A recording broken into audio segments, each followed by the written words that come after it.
Hey everybody, welcome to class. Glad you could join us online. As you will note, we are not in church. I am at my house in my living room filming this. I was at church and we recorded, had a great class and recorded it all for you. Unfortunately, I forgot to turn my microphone on. And so just like Charlie Chaplin, there's a great video of me with absolutely no sound whatsoever. So I thought I'd just re-record the lecture. It was, I thought, had some interesting stuff in it. But at the very least, if you've been having trouble sleeping, you can play it at night and you'll be out in 2 or 3 minutes. So it'll be great for insomnia. So let's go ahead and get started. The last time we got together for class, it was the week before Palm Sunday, so right before Easter. So it's been a minute since we've had class. And so I thought what we would do is just kind of recap a little bit of what we covered in that last class. I put up our timeline. This is the famous timeline of everything that happened between the Babylonian exile and the time of Jesus. I went over it in detail in the last class we had. I asked everyone on Sunday if they wanted me to go over it again, and the resounding answer was please, please, no, don't do it again. So if you're really interested in the timeline, go to class number 18, I believe. You can see it on the YouTube channel, and you can see all the history that gets us through the Persians and the Greeks and the Romans that gets us to the time of Jesus. But I did want to just recap a few things that I think are important to note. One is what we talked about the last time was the stories of the crucifixion of Jesus. And the interesting thing is this is one of the most widely accepted bits of Bible history across a wide variety of scholars. Liberal scholars, progressive scholars, very conservative scholars, everybody in the middle. There's a wide consensus that Jesus actually lived. There seems to be pretty good evidence for that, both within the Christian and Jewish sources, but also in the Roman sources, and that he was crucified. So when you get consensus, an overwhelming consensus of biblical scholars, that's really something. Normally, you can bring 3 biblical scholars in and discuss a topic and come out with 17 different answers. So to have them all agree about the crucifixion is something really pretty impressive.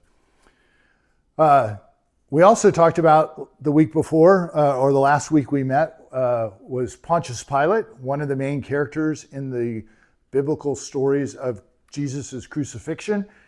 He was appointed governor. The modern translations say governor. What his title was exactly was a prefect. He's more of a military leader. He commanded all of the Roman legions. Judea under this time was more under military law or martial law than it was under a normal set of government. But so he became so Pilate was a military leader. He came in, he governed, he had the duties not only of military, but also governance as well. And he started governing in around 26 to 27 of the Common Era. He lasted for about 10 years. He was relieved of his command in Judea around 36 of the Common Era. And he's mentioned in the Gospels, all of the Gospels. He's mentioned in the book of Acts. He's mentioned in 1 Timothy. So he's well documented within the Christian New Testament. He's also mentioned multiple times outside of the New Testament, outside of the Bible. He's mentioned by the Jewish historian Philo around 40 of the Common Era. He's mentioned by Josephus, who was writing between 75 and 93 of the Common Era. And he's also mentioned by the Roman historian Tacitus, who was doing a history of Rome in the time around 116, 120 of the Common Era. So along with Jesus, Pilate is a very well documented character.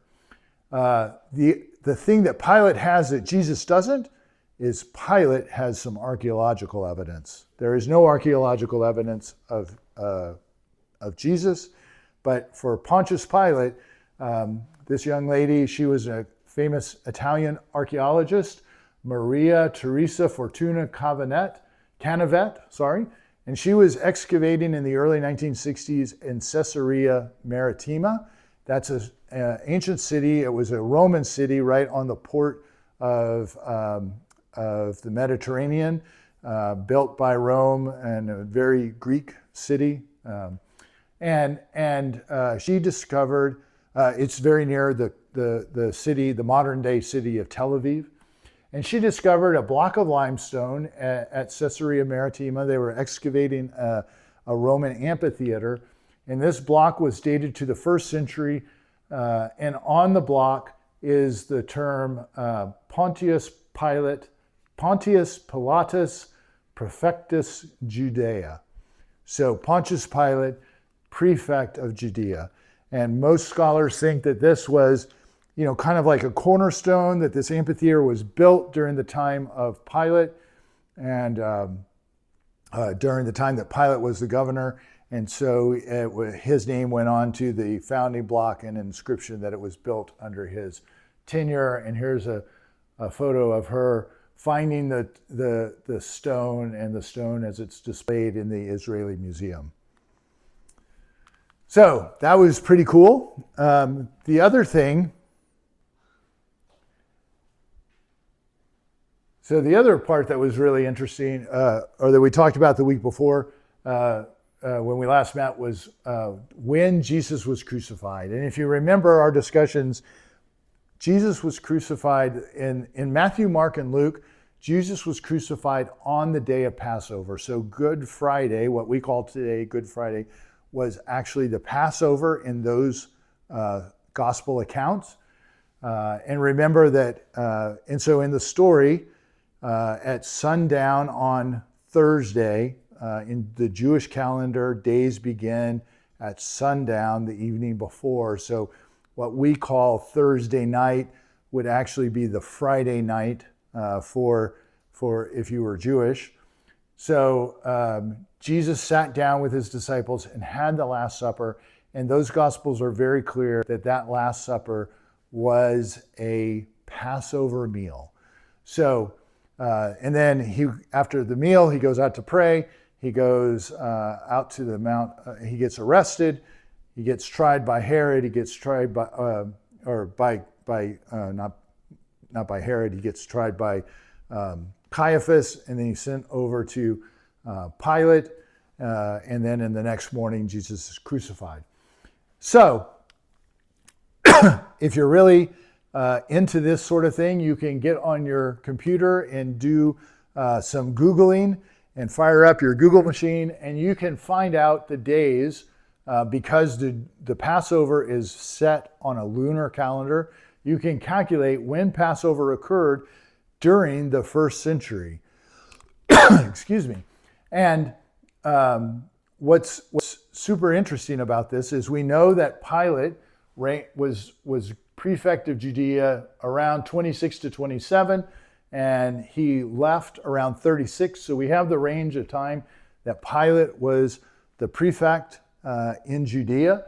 And on the days that Passover was on a Friday, we have April 7th of the year 30 and April 3rd of the year 33 as potential candidates for the day that Jesus died, if the synoptic gospel accounts are historical. A lot of scholars don't really like the date of 30 CE. There's some other evidence that indicates that, like, John the Baptist really didn't begin his ministry until 29 of the Common Era. So there kind of seems to be that 30 CE date is a bit too early for Jesus' crucifixion. So many scholars who take the synoptic tradition as historical will say that Jesus was crucified on April 3rd of 33 of the Common Era.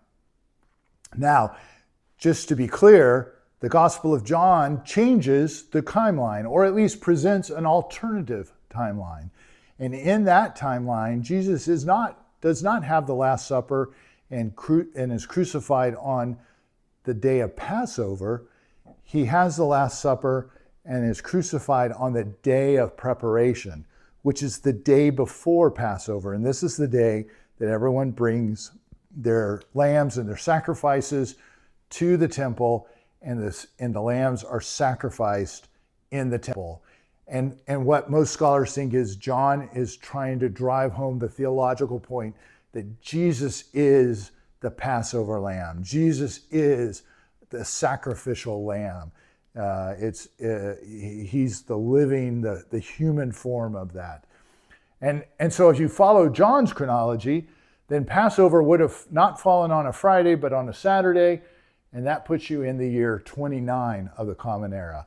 Again, most scholars think that's a little too early, and they tend to doubt the historicity of the Gospel of John because he really seems to make a big deal out of the tying Jesus' crucifixion to the sacrificing of the Paschal lambs, but the Passover lambs, but that's kind of the layout. And while this is an interesting topic to discuss, in reality, it may not be that Jesus died on any of these days. Specifically, he may have died anywhere in this time frame around Passover. I think the historical record seems to be pretty accurate that Jesus went to Jerusalem at Passover, got into some trouble with the Romans. I'm sure turning over the temple, the tables in the temple and the money changers would not put anybody on your good list. And so he may have gotten cross-threaded with the Romans during the Passover and executed at some point during the Passover week. So I think some of this is really interesting and it's a fun exercise, but I wouldn't put all my coins on April 3rd of 33 CE. I think it's much safer to say Jesus died and was executed in around the Passover during the time of Pilate. That gives us a pretty narrow window, and for something that happened 2,000 years ago, to narrow it down to a 10-year span or maybe even an 8-year span is pretty good, in my opinion. Again, just a little bit of background. You can look at this slide on when I send out the notes, but it has a few more interesting tidbits about the Gospel of John and the day Jesus died. But I did want to just go ahead and move on to the historical Jesus. So what we're going to do today and over the next few weeks is talk a little more about the historical Jesus, try to kind of go through and see what we can learn about that. But one of the issues that we have when we talk about Jesus are these miracle stories. Jesus was what is well documented, and most scholars agree, is that Jesus's believers, those who followed Jesus, had a fervent belief that one, Jesus performed miracles and miraculous deeds during his lifetime, and two, he was miraculously raised from the dead and became resurrected. So the Webster's definition of a miracle is an extraordinary event manifesting divine intervention in human affairs. In other words, it's something that can't be replicated. It's something that's not normal science or normal course of events. It's not like these things happen every single day. A miracle is something that works outside the bounds of science, outside the bounds of history, outside the bounds of the normal course of human affairs. Miracles are matters of faith. They're not matters of science, nor are they matters of history. And I think that's really important to remember, that there are a lot of things that we believe. There's the faith, the Christian faith is essentially a faith. I just said that. Our belief system is not necessarily based on always on facts and figures, but on believing things that are divine. every week in the Eucharist, we go and we get ready to, we go through the liturgy, and we get to the point, my favorite part is when we proclaim the mystery of faith. And now we proclaim the mystery of faith. Christ has died, Christ is risen, Christ will come again. How's that work? I don't know. It's a mystery. Why do we believe it? We have faith in God that's a cornerstone of what our belief is. So I'm not knocking faith. I take a lot of things on faith, but I think it's important for us to think through the history piece and decide how much are we going to take on faith. What are we going to take on faith, and what are we going to kind of say, that's a little bit more dogma that has grown up around, or stories that have grown up around this kernel of faith that I want to believe in. Okay, so I don't want to knock anything about miracles, but we are going to be kind of taking a critical look at them. And the most important miracle is the resurrection. The resurrection of Jesus is, by definition, a miraculous event. And so we need to we can look through the Gospels and through the New Testament, and what can we see? What are the stories of Jesus' resurrection? And I think if we lay out all of the things that talk about in the New Testament, what you'll see are some commonalities and some pretty significant differences. So let's just talk through that a little bit. There's Paul converted from Judaism to, I don't want to say he converted to Christianity, he became a Christ follower or a Jesus follower sometime after Jesus' death. There's stories in the book of Acts where Paul was persecuting the Jesus followers and the Jesus community. And then he had some kind of experience and became a member of that Jesus follower and that Jesus community. So that happened sometime probably between 35 and 48 of the Common Era. Most of the letters of Paul that we have in the New Testament were written from about 48 through the 50s up until about 60 of the Common Era, when most scholars believe that Paul was executed in Rome. So he had some kind of miraculous experience that he talked about a lot in his letters. So in the book of Galatians, Paul says that God set him apart and called him through his grace, revealed his son to me, revealed his son to Paul, so that Paul might proclaim him among the Gentiles. I did not confer with any humans. What Paul's saying here is that he had a miraculous encounter with the resurrected Jesus, and that was where he was getting his gospel, his theology from. He did not talk to any other humans about Jesus. He didn't hear about Jesus from other people or become a Christian or become a Jesus follower by having other friends tell him about Jesus. He had an encounter with the resurrected Jesus.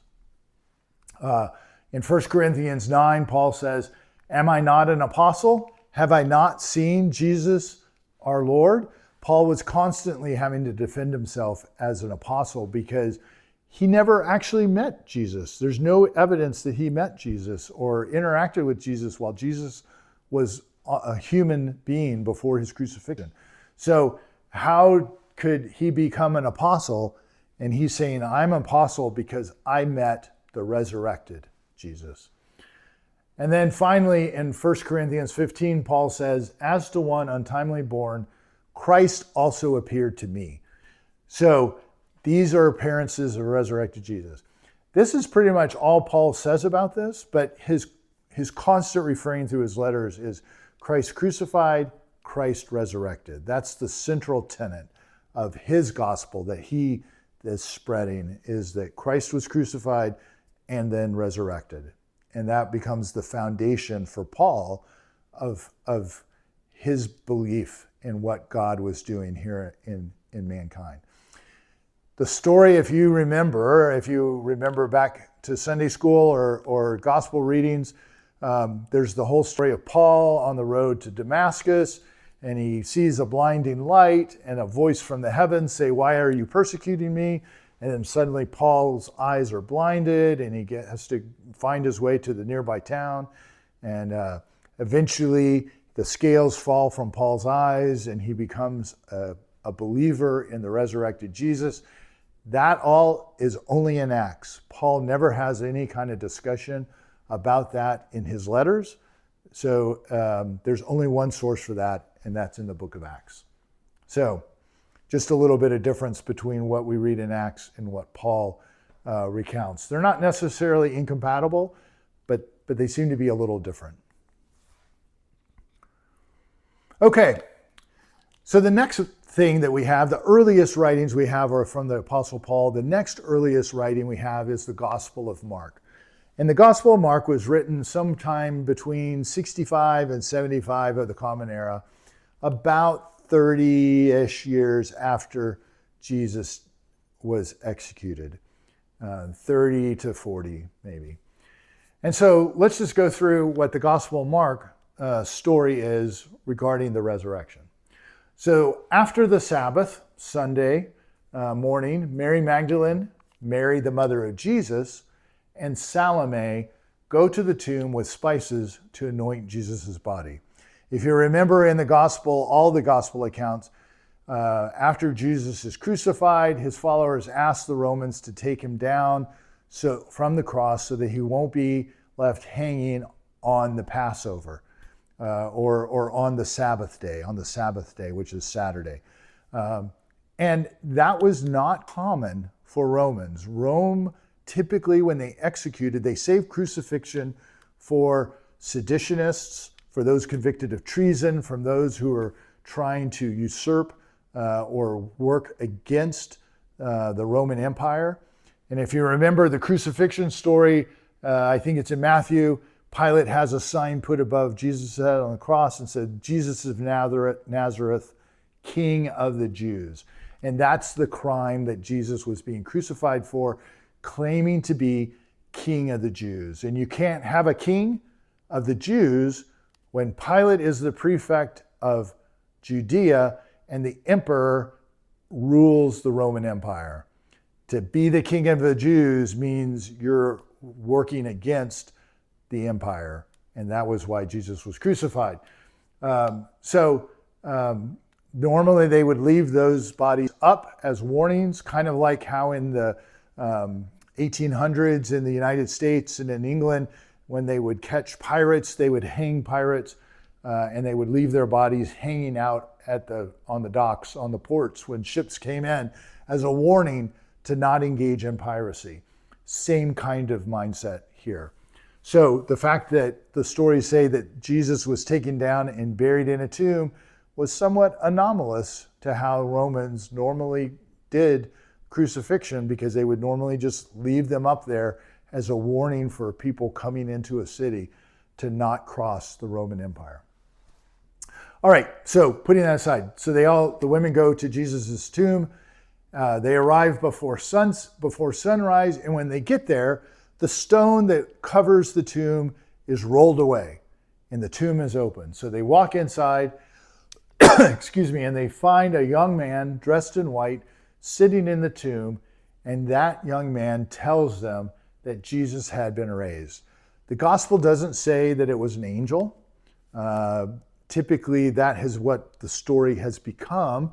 But in the Gospel of Mark, in the original Greek text, or the copies of the Greek text that we have at least, it's just a young man dressed in white. This young man then tells the women to go tell Peter and the disciples that Jesus has been resurrected. But the women flee in terror, and they said nothing to anyone, for they were afraid. And that is the end of the Gospel of Mark. Shocking. There's no appearances of Jesus afterwards. There's no meeting his disciples. There's no doubting Thomas. There's no road to Emmaus. There's none of that. The women flee in terror and don't say anything to anyone. There have been a lot of theories as to why this was the case. Some say maybe the last page of the gospel was lost and we had the ending and we just don't have it anymore. That theory doesn't hold a lot of water, especially from conservative scholars who believe that the gospels that we have were given to us by God. So it's kind of like, well, God lost an important part of the gospel. That's really not very good. So most scholars would say that Mark was designed to be a dramatic, not necessarily a play, but a dramatic reading, something to be talked about over at night over the campfire. And it leaves it hanging so that you, the listener, the reader, you can make your own judgment about Jesus. The women flee in terror. Who do you say Jesus is? What are you thinking about Jesus? So it's a literary device to drive home or to drive conversation and theological reflection about who Jesus is, what happened to Jesus, what is this whole Jesus movement that's going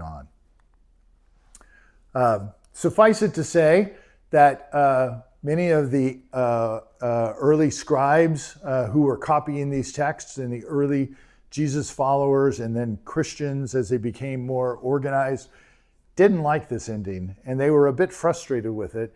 And so if you go to your Bible today, you will see an ending, about 10 verses after this end of the gospel, marked off in brackets. And the reason it's marked off in brackets is because most of the oldest texts don't actually contain these verses. But later, scribes started copying a new ending in, and it talked about Jesus coming and talking to the disciples, talked about some miracle stories. It talked about him ascending up into heaven.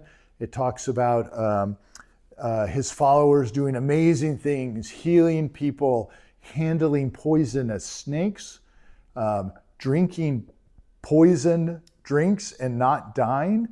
And this is where, if you've heard of Appalachian snake handlers, that sect that live in West Virginia and the Appalachian Mountains, and part of their religious service is to hold poisonous snakes, and that's a piece of their service. That's where this comes from. I am not going to be joining that sect. I hate snakes. I am with Indiana Jones, anything but snakes. But anyway, it's kind of an interesting topic that these additional verses have been added. We see that the Christian theologian, was it Irenaeus? I think it was Irenaeus, who quoted these verses. So we have writings from early Christian leaders. It was either Eusebius or Irenaeus, I can't remember.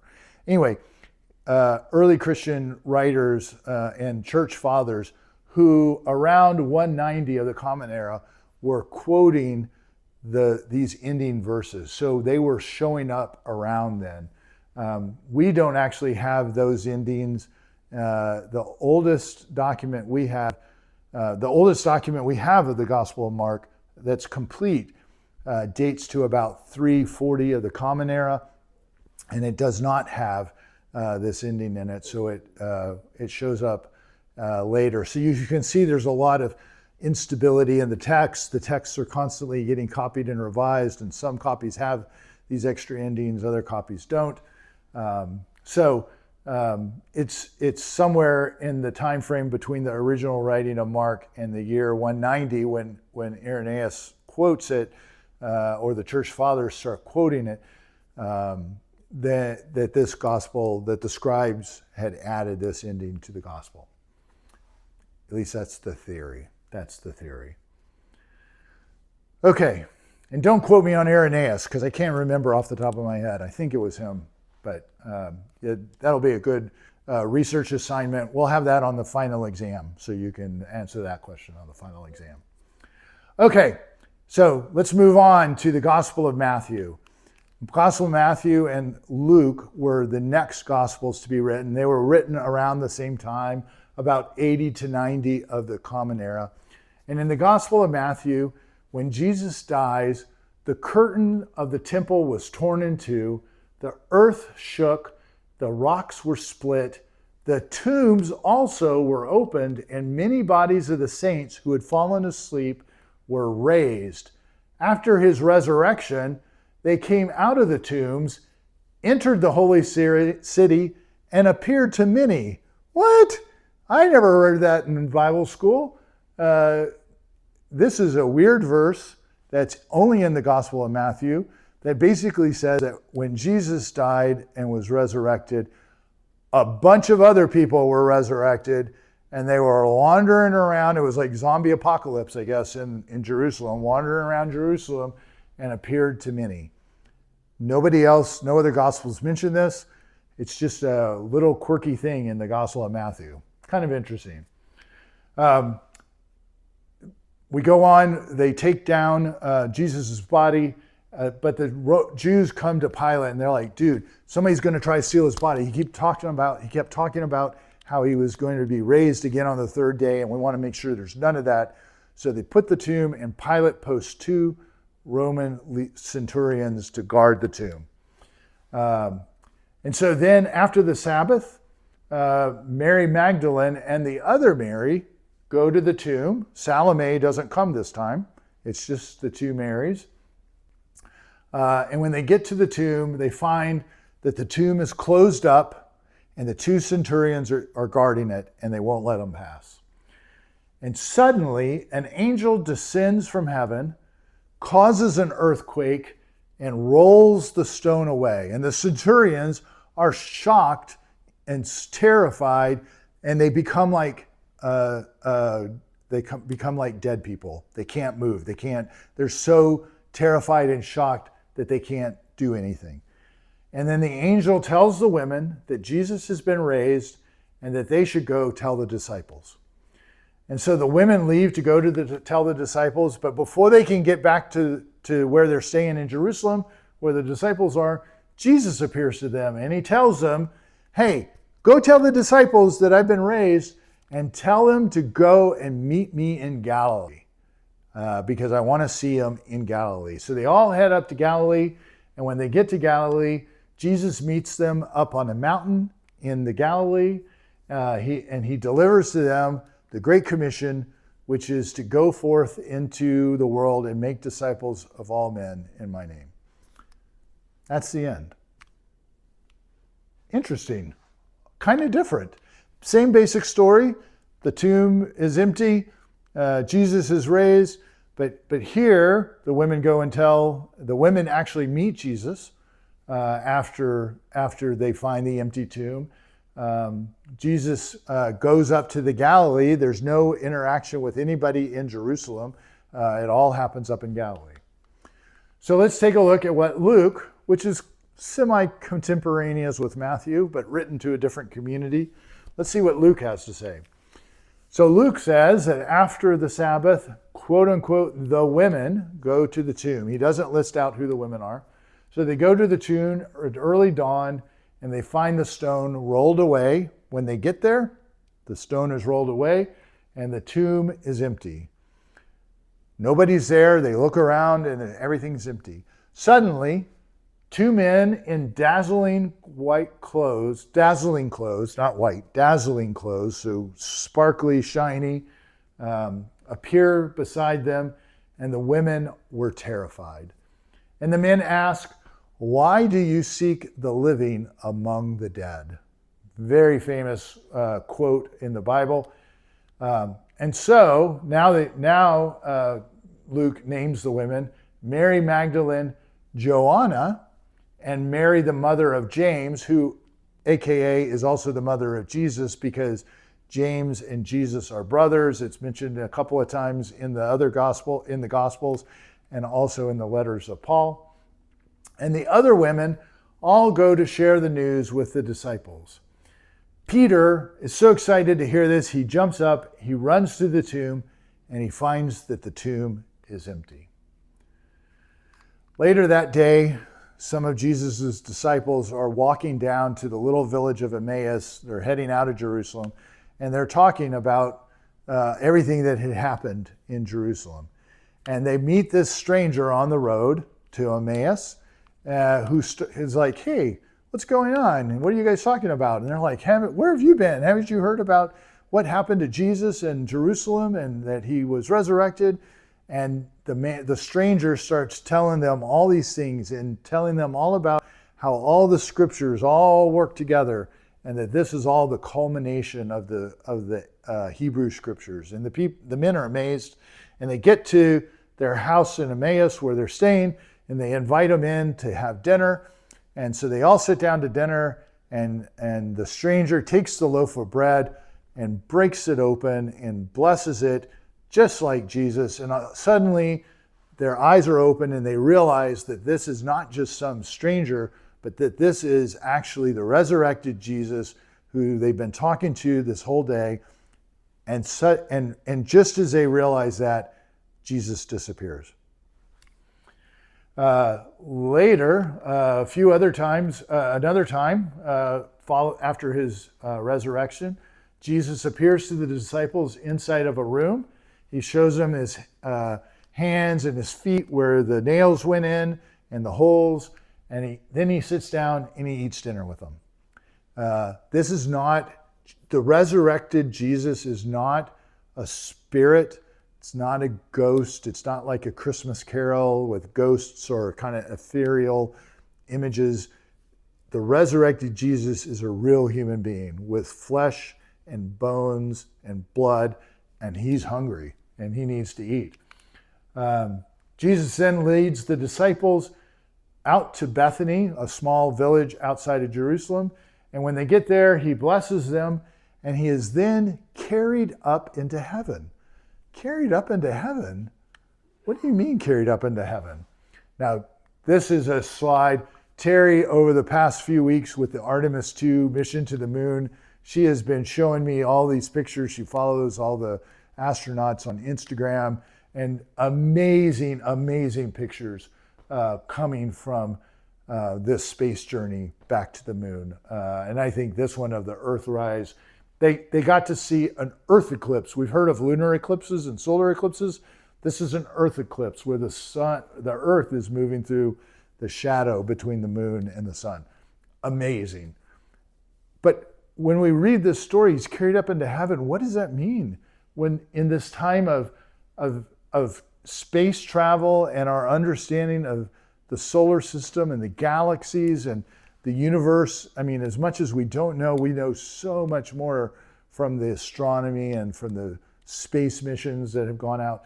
What does this mean to go up into space? Did he just like go into orbit around the planet? I don't understand that in a modern conception.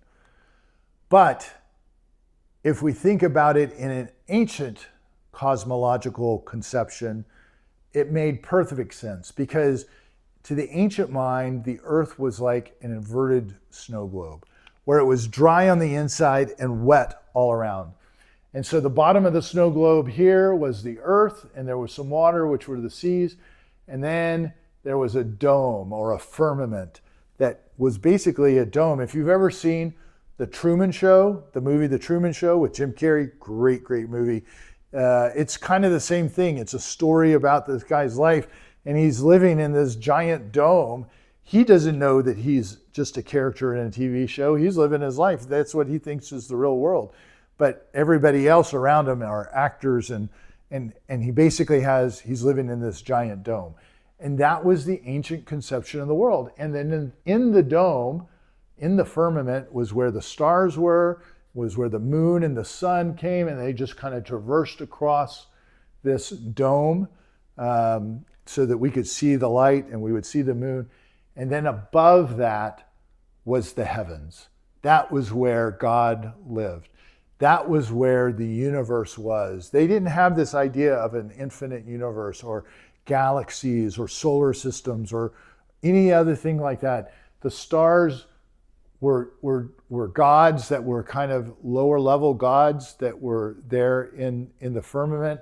And so Jesus rising in the ancient world makes perfect sense. It makes perfect sense for Jesus to rise because he's going up to where the gods live in that story. It's a statement of Jesus's divinity to an ancient culture and an ancient understanding of how the universe worked. Is it a literal going up into outer space? My personal feeling is no. I think the theological point that's being driven home here is that Jesus is divine. Okay, so those are the synoptic gospels. Those are pretty interesting. Then we get to the Gospel of John. And the Gospel of John, John is the renegade. He just likes to do everything differently. His gospel was written between 90 and 100 CE. Some scholars date it as late as maybe even 120, 130, 140 of the Common Era. But most scholars kind of say it's around 100. And John has, again, a different story to tell. After the Sabbath, and while it was still dark, Mary Magdalene goes by herself to the tomb. And when she gets to the tomb, she sees that the stone has been removed. She then runs to tell Peter and the other disciple whom Jesus loved. Now, in the Gospel of John, there's always this tension, this battle between Peter and the other disciple that Jesus loved. We never know who this disciple is. There are a lot of theories floating out there. Some say it's John himself. Some say it's another disciple who's unnamed. I've heard stories that it might be Mary Magdalene, and that it was the disciple he loved because he was secretly married to Mary Magdalene. But the text doesn't. All those are super fascinating, by the way. But the text doesn't say anything. There's no evidence as to who this might be. But there's always a tension between Peter and this other disciple. So she goes, and Mary goes and tells Peter and the other disciple that someone has taken Jesus' body. That was her take on it. She wasn't greeted by angels. She just sees that the tomb is empty. So Peter and the other disciple, they can't believe it, and they start out and they run to the tomb. And so they run there. And John is quick to note that the other disciple beats Peter there. Clearly, Peter hadn't been putting in his miles, so he wasn't working out enough, and he couldn't beat the other disciple. And the disciple that Jesus loved was actually the first one to the tomb, but he didn't go in. And then Peter gets there, and then Peter goes into the tomb first, finds the tomb empty, and he can't believe it. And he comes out, and he and the other disciple go back home, just dejected. Not only has their rabbi been crucified and executed by the Romans, now someone has stolen his body. But Mary Magdalene stayed at the tomb weeping. And while she's there crying, she sees two angels sitting in the tomb. They weren't there before. They weren't mentioned earlier in the story. And so she goes to the angels, and the angels come to her and they say, "Why are you weeping?" And Mary says, "Because someone has stolen the body of my Lord, and I don't know where he is." So then Mary gets ready to leave. The angels don't say anything else to her. Mary gets ready to leave. And as she starts to leave the tomb, she runs into Jesus. But she doesn't recognize Jesus, and she thinks it's the gardener or the person in charge of the garden in the tombs. And so she asks him again, "Do you know what happened to Jesus? Where is his body?" And Jesus calls out her name. He's like, "Mary, Mary." And when he speaks her name, all of a sudden Mary realizes that this isn't the gardener, that this is Jesus. And she goes to give him a hug, but Jesus is like, "No, don't touch me, but go tell the disciples the good news of what's happened, that I'm alive." So that evening, Jesus appears to all the disciples inside of a locked room. John is clear that the room was locked so that nobody could get in, and appears to them in bodily form, but Thomas wasn't there. And Thomas was out, I guess he was picking up the pizza or something, I don't really know, but he comes back and he won't believe the story. He's like, "You have got to be kidding me. What have you guys been smoking while I've been gone? Because that is impossible, and I will only believe it when I can put my fingers into the holes of his hand and of his feet to see that he was actually crucified. So about a week later, of course, Jesus comes back, and Thomas, to the disciples, Thomas is there. He gets to put his hand into the holes in Jesus' wrists and in his feet. And Jesus famously said, you have seen and believed, but blessed are those who have not seen and still believe. The famous story of doubting Thomas, and the message to all of us who have come after these first disciples is that we need to believe. We need to step out in faith that Jesus was resurrected. We may not be able to see like Thomas did, but we receive a special blessing because we still believe, even though we don't have any proof. Normally, that should be the end of the gospel. There's a last couple of verses that said, there's so many other stories I could tell you about Jesus, but it would fill up too many books. But go out and spread the gospel to everyone. And then there's like an extra scene at the end. It's kind of like when you go to the movies and you stay through the credits, and then there's a last scene at the end of the Avengers movie that kind of tells you about what's happening in the next movie. That's kind of what happens in John. You have like this little act at the very end. So the very end, the disciples are all back they're not in Jerusalem anymore. They're back in the Galilee, and they're fishing. They've gone back to work. They're out fishing on the Sea of Galilee, but they can't catch any fish. And so they haven't caught anything. And suddenly Jesus appears on the shore, and he shouts out to them. He goes, "Hey, what are you guys doing?" And they're like, "Dude, we're fishing." And he's like, "Oh," he goes, "What did you catch?" And they're like, "Nothing." And the disciples don't realize that this is Jesus. They just think it's some guy on the beach. And so Jesus calls out to them and says, "I tell you what, throw your nets on the other side." So they take their nets out and they throw them on the other side, and suddenly their nets are filled with fish, so full they can't even haul the nets in. And they almost sink the boat trying to get back to the shore. All of a sudden, the disciples realize that this is Jesus, but they're kind of afraid. They don't want to say anything because they're like, I don't want to say anything. But they know it's Jesus. And when they get back to shore, Jesus is there. He started a fire. He's roasting some fish on the fire. Again, Jesus is hungry. I mean, who wouldn't be after all that time in the tomb? And you know, it's been a while since the guy ate. So they have breakfast. He's clearly a human. He's clearly alive. He needs to eat. It's not that he's a ghost or a spirit. He's a resurrected human. And then after breakfast, Peter and the beloved disciple again get into an argument about who gets blessed. And Jesus finally tells Peter, "Stop whining. I'm going to bless who I'm going to bless. Both of you guys are important, and you need to go out and spread the good news of my resurrection." And that's the story from John.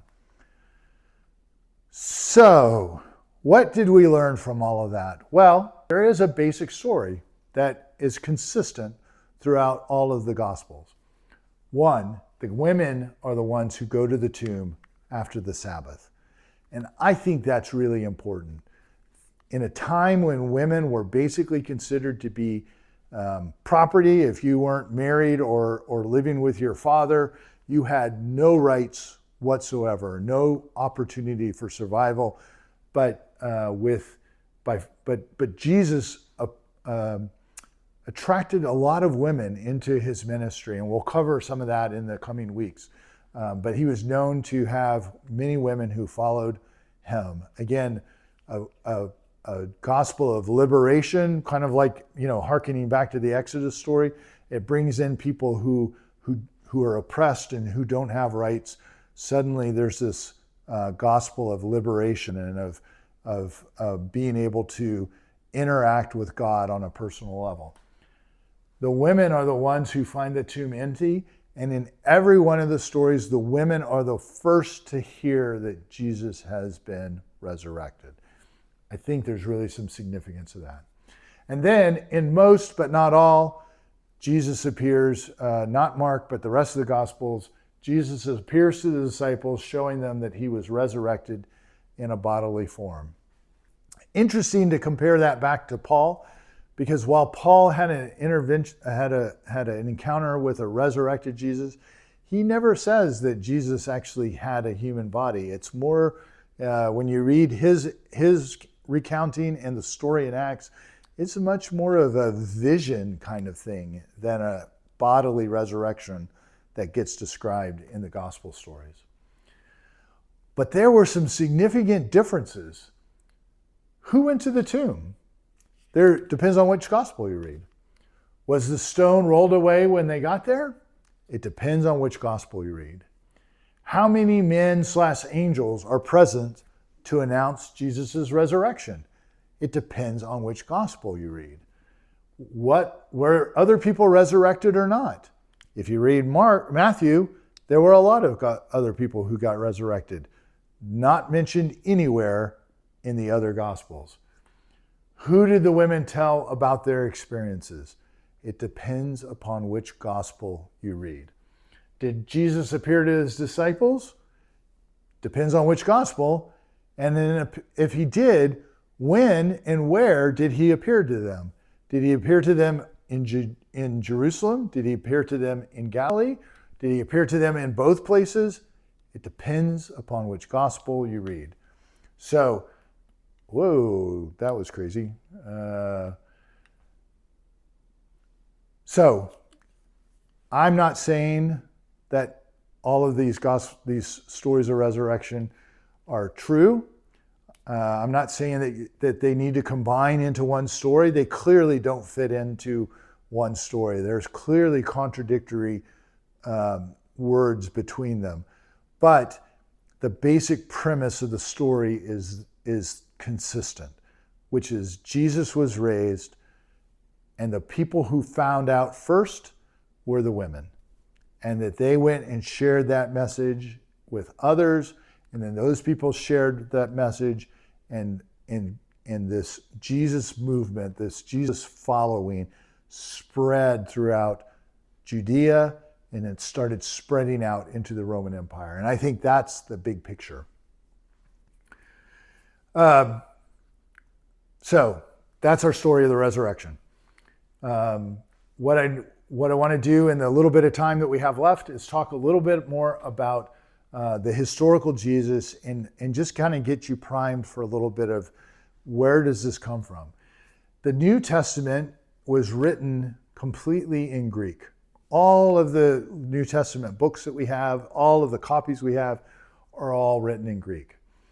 Thanks to the Pax Romana, or the Roman peace, Greek was the common language throughout the empire. Actually, you should thank the Greeks for Alexander the Great for spreading Greek language everywhere. Even the Romans, who spoke Latin in Rome, spoke Greek throughout the empire. It was kind of like the way English is now accessible around the world. Judea was on the frontier of the empire. It was out on the very edges. And while Greek was generally spoken in the larger cities like Caesarea Maritima or Sepphoris, and we'll talk about, Sepphoris here in a minute, in the smaller villages, most people spoke Aramaic. Aramaic is a Semitic language, but it's not Hebrew. It's Babylonian in its origin. So most scholars believe or have documented that when the Jewish people came back from the exile in Babylon, they were speaking, they had picked up Aramaic as a common tongue, and that Hebrew became more of a dead language, and they just used it in their rituals and in their readings and teachings within the temple, but not a common everyday street language. So Jesus most likely spoke Aramaic.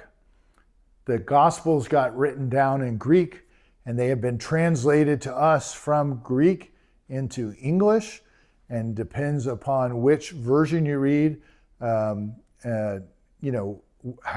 the versions got developed over time. I think in many cases, most versions, not all, but most versions, make an honest attempt to translate the scripture or the New Testament books accurately. There's different reasons. Some people try to do a very literal translation. Some people try to get what's the sense of it? What's kind of a paraphrase? This is kind of what they were talking about. Why I really like the NRSV is because the New Revised Standard Version it kind of shoots in the middle. It's a version put together by scholars who really their goal is to be faithful to the original Greek, but to try to write it in an English that's understandable for us, so who live in the 21st century. Okay, so it was written in a time of Greek, and I just want to point out on this map, and we'll talk about this map. Most of the action in the Jesus story takes place here in the Galilee, up in northern Israel. Here's the Sea of Galilee. Here's the town of Capernaum, which we hear about quite a lot. Here is the little town of Nazareth, where Jesus is from. And this is the town, near it is a town called Sepphoris. It's a Greek city, a fairly large city, not as large as Caesarea Maritima, but pretty large, pretty big, bigger than Nazareth. It's kind of like McClinney compared to, or Calumet, not Calumet.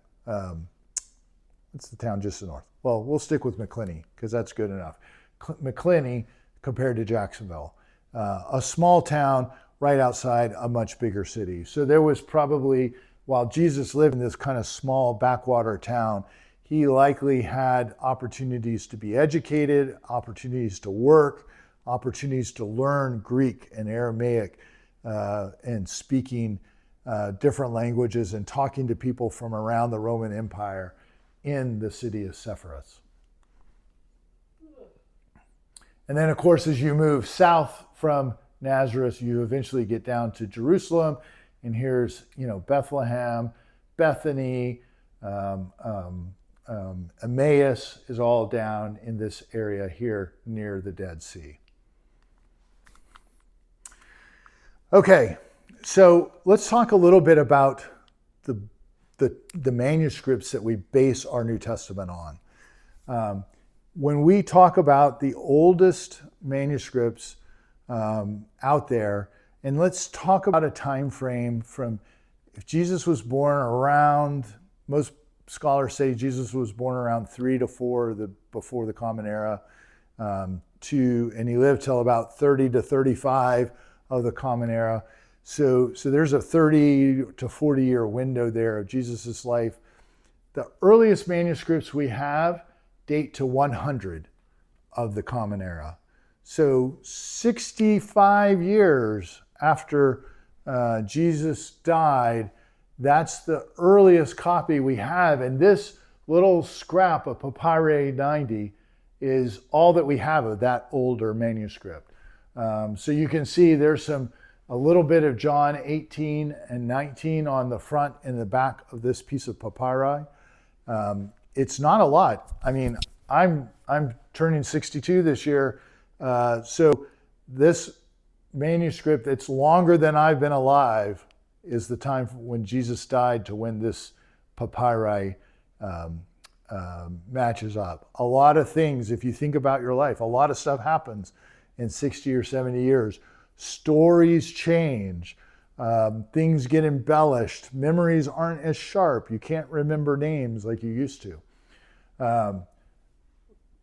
All of the ancient papyri to about 100 years after Jesus' death, this is it.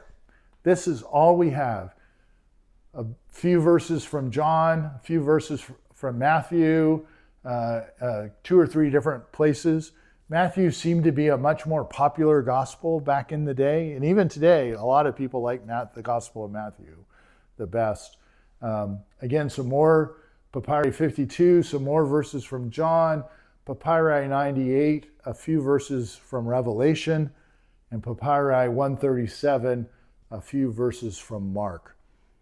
That's really all we have in these ancient manuscripts. So what we're basing our translations on are manuscripts that were written much, much later than Jesus actually lived. Oh no. I pushed a button and I can't. All right, there we go. When we want to talk about the oldest version of the complete New Testament, we have to go to what's called the Codex Sinaiticus. This is a book form. It was found in a small St. Catherine's Monastery, which is located on the Sinai Peninsula. Back in the 1800s, some scholars were there just visiting. They were traveling and visiting and looking around, and the sisters at the monastery or the brothers said, "Hey, we got a pretty old book you should take a look at." And this was it. And it is actually the oldest copy of the complete New Testament that we have. And it dates to 340 of the Common Era. So we do have some other manuscripts that are a little bit older or more recent compared to Jesus's time, closer to Jesus's life and death, but they are complete books. But when you get to a complete New Testament, this is the first copy we have. And of course, it's housed in the British Museum in London. So when we do our field trip to London, we'll be able to see it. Okay, so kind of following on that same theme of what was written within about 100 years of Jesus's death, we can kind of see here that all of the Gospels, all of the New Testament was written within that first 100 years. What outside of the Gospels was written about Jesus? Is there Roman sources or Jewish sources besides the letters of Paul and the Gospel accounts? And what we found is there's three main sources. The first is Josephus. Josephus was a Jewish Pharisee, fairly wealthy, lived up from the Galilee, the area where Jesus lived. And at the time, 65 CE, when the Jewish uprising against Rome started, Josephus got drafted in as a general, commanding Jewish troops from the Galilee region. And when they went and encountered the Roman soldiers, of course, the Romans just decimated the poorly trained Jewish armies. And when the Romans got to Josephus was like, wait, don't kill me. I could be of use to you. I can translate Aramaic. I can translate Hebrew. I can tell you the history of these Jewish people. There's a lot of things that I could help you with. And the Romans were like, okay, cool, that works for us. And so Josephus began to write a very long and detailed history of the Jewish people called the Antiquities of the Jews. And in that long history, Josephus mentions Jesus. And here is the quote from Josephus. "Now there was about this time Jesus, a doer of wonderful works, a teacher of men. He drew over to him both many of the Jews and many of the Gentiles. He was the Christ." Remember, Christ is the Greek word for Messiah or anointed one. "And when Pilate, at the suggestion of the principal men among us, had condemned him to the cross, those that loved him at the first did not forsake him." Now, it's important to remember that the writings of Josephus were maintained throughout history, not by the Jews, but by the Christians, because Josephus speaks positively about Jesus. The Jews, on the other hand, considered Josephus a complete traitor and wanted nothing to do with him. So there may have been a bit of Christianizing of Josephus's writings. There's some debate over that among scholars, but for sure, Josephus mentions Jesus, mentions that he was a teacher, that people followed him, and that he was crucified by Pilate. We also have a Roman source from a magistrate or a local governor named Pliny the Younger. And he was a governor writing around the time of 112 of the Common Era. And he had a problem in the area that he was managing. And so he writes to the Emperor Trajan and says, hey, I got these people and they're Christians and they don't do anything really bad. They're actually kind of nice people, but they won't pay their taxes. They won't worship you, the emperor. They won't come to the temple and make their sacrifices to the Roman gods. And he goes, and so what I've been doing is I've just been hauling them in. I give them a chance to recant their beliefs. If they do, I let them go. And if they don't, I kill them. How does that work for you? And the Emperor Trajan says, yeah, that sounds about right. I think you're doing a good job. But in that letter to Trajan, Pliny mentions, is describing the Christians. And one of the things he describes is this. They, the Christians, were accustomed to meet on a fixed day before dawn and sing a hymn to Christ as to a God. So in other words, Pliny is saying that these Christians, these followers of Jesus, were worshiping Jesus as a divine being, as a God. And then, of course, we have the Roman historian Tacitus, who wrote a few years following Pliny. He was writing a history of the Roman Empire, and in his section of the Roman Empire to date about the territories of Judea, Tacitus writes, Christus, again, the Latinized form of Christ, suffered the extreme penalty during the reign of Tiberius at the hands of one of our procurators, Pontius Pilatus.